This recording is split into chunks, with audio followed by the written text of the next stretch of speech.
আসসালামু আলাইকুম রহমতুল্লাহ। আজকে ঘুরতে ঘুরতে এক ভেড়া চাষি উদ্যোক্তার নিকটে চলে এসেছি।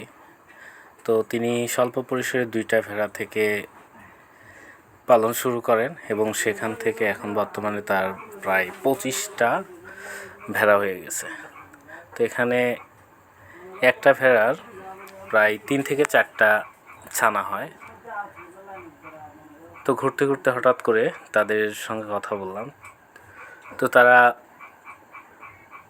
খুব ভালোভাবেই বললেন যে স্বল্প পরিসরে যদি ভেড়া পালন করে তাহলে আশা করি অনেক লাভজনক একটা ব্যবসা। এই যে এখানে যে 3টা ছানা দেখা যাচ্ছে, এই 3টা ছানা একটা ভেড়া থেকে হয়েছে।